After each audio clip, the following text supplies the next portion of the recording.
Go Jackets. All right, hello all, and welcome to WreckTalk. Apologies for getting the video out kind of late this week, but let's get right into it. So first, a little bit of channel news. If you haven't been paying attention, the spring game, C-Dog and I are doing a tailgate around the bookstore on the overpass there on 5th Street. So come check us out there. We'll probably be set up at 10 o'clock, and then the game. This is April 15th. The spring game for Georgia Tech is at 1 p.m. We'll probably be out there from, I don't know, 10 to noon, 10 to 12:30 or so before we end up going in the game. But if you want to see us come out, we'd love to see everyone. I am really excited about that and excited to see you guys. So that's good. Also, one reason why I'm not getting as many videos out is I'm doing a lot of things with other creators now. So on Mondays, South Carolina Man, Twisted Rooster, and I are going to be doing a show from 8 to 10:30 or so every Monday. So Twisted had asked me if I was free last Monday. And I thought it was just a one-time thing, and then he said, we're going to be doing this every Monday. So I found out that I'm doing this live. We'll do it live.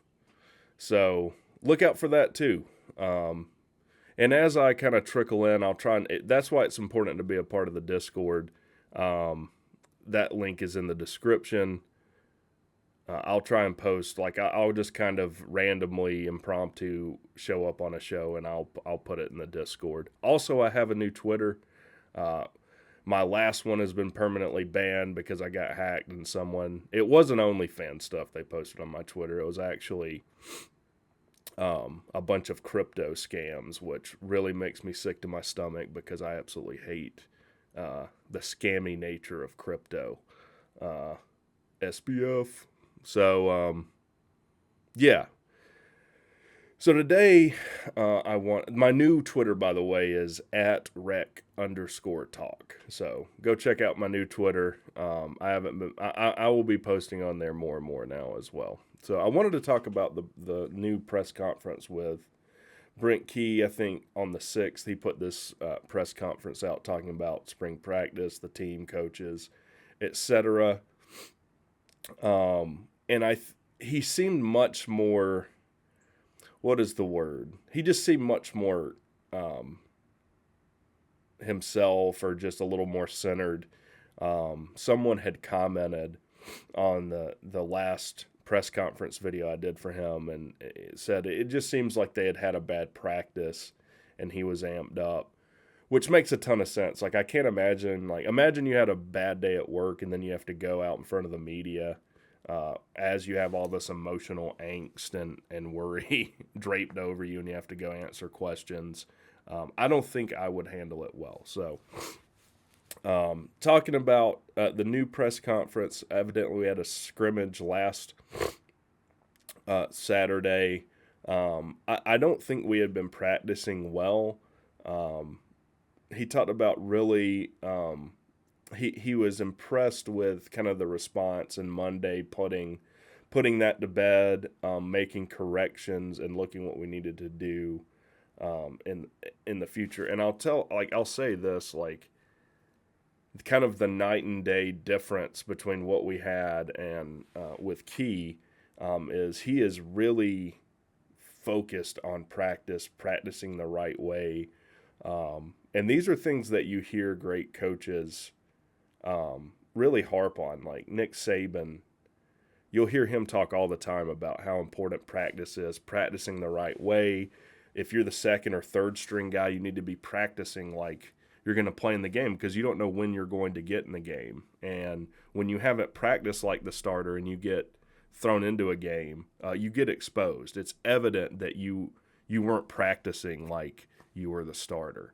So these are things it seems like Key is focused on to me, and it is like a breath of fresh air to me. You know, you keep hearing toughness coming up, like how important being physically and mentally tough is. And this isn't to dog the players at all of the past, but if you look at those Tech teams, under the other guy, I don't even want to mention his name because I've harped on him enough, but it didn't seem like we were tough at. Even Key said when he took over, it seemed like we were waiting on something bad to happen. We weren't going out there and taking command and being tough. So I'm glad to hear that, over and over, we like every coach is echoing that point, which is good.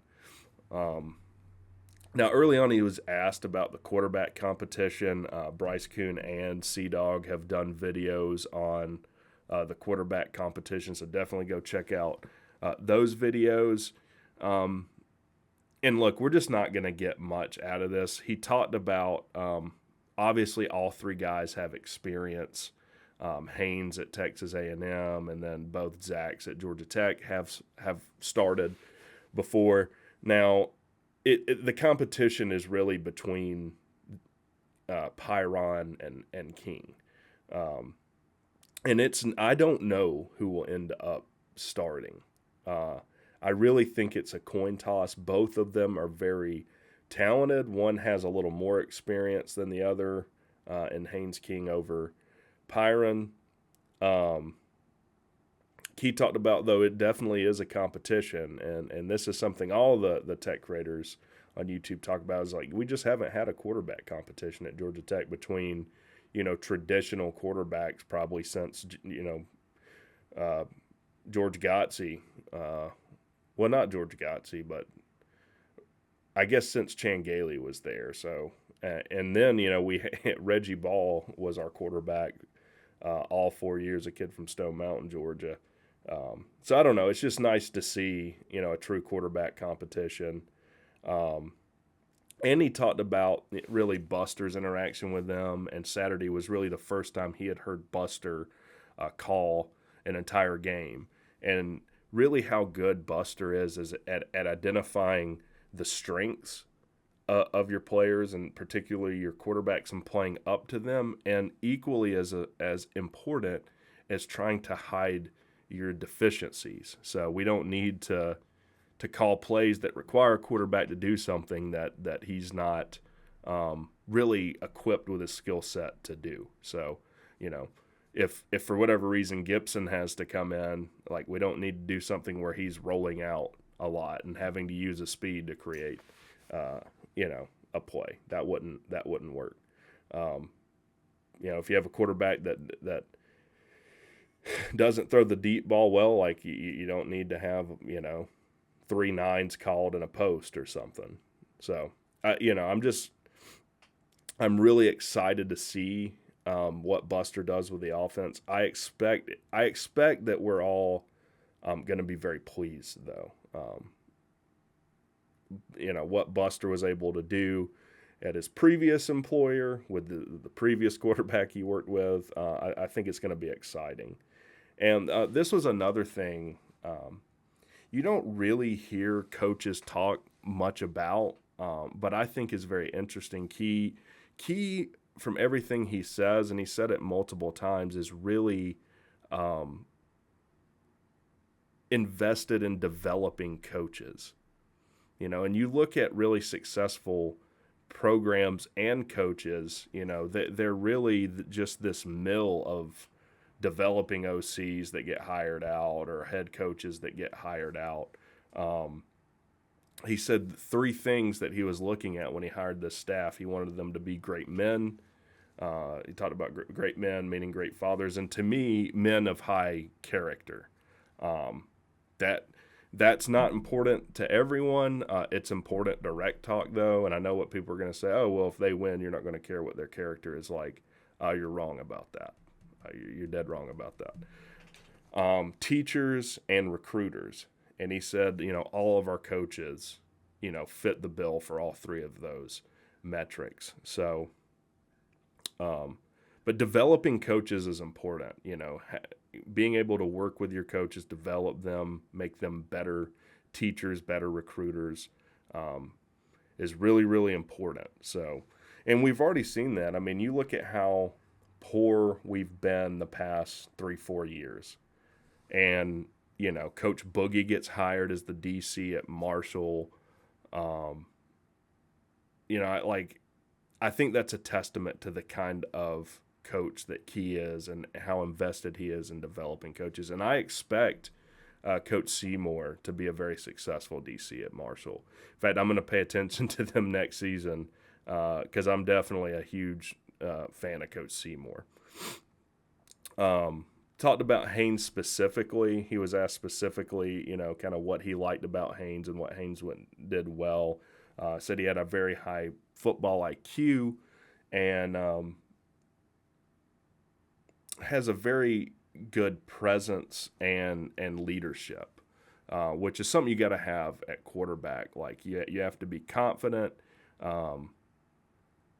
Like everyone in the offense has to feel that confidence and that presence, or things kind of fall apart.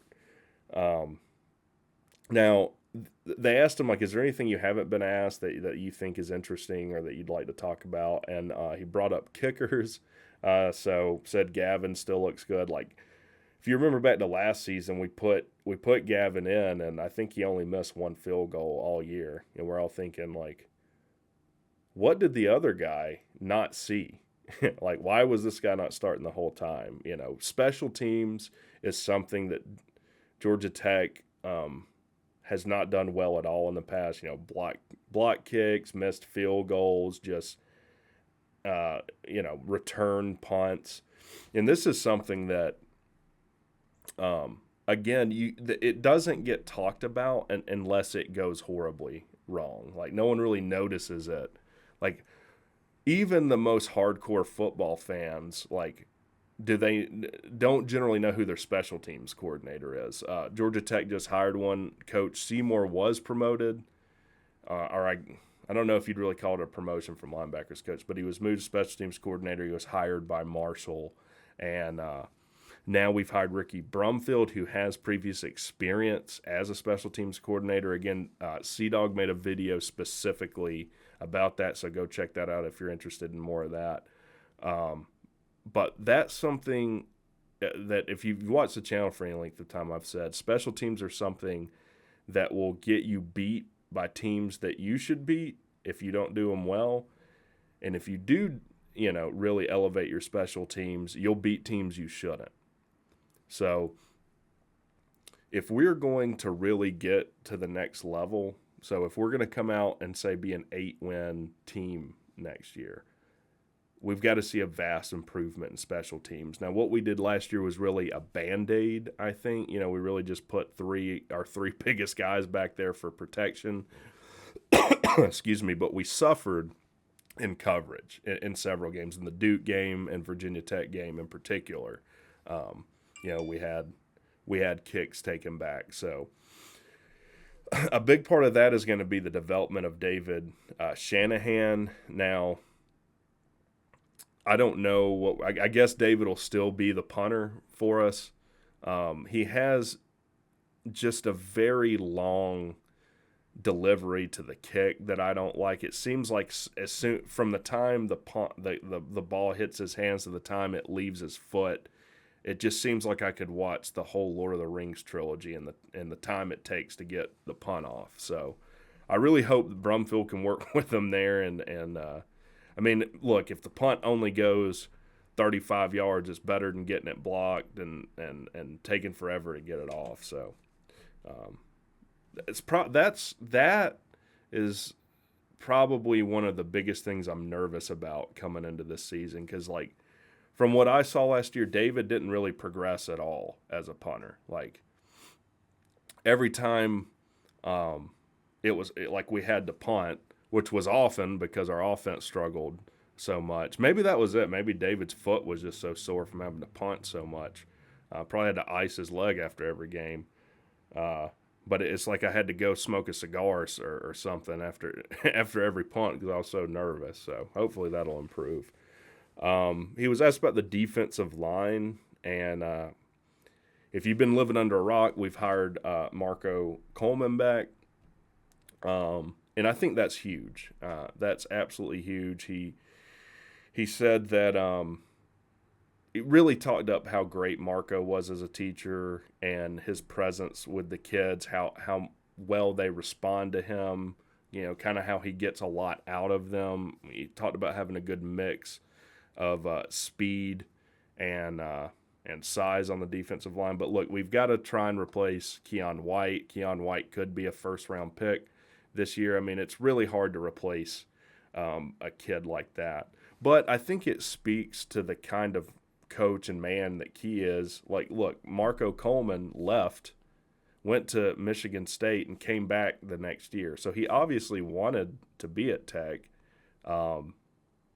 One, I think he obviously wanted to be at Tech, and I think he has a ton of respect for Brent Key.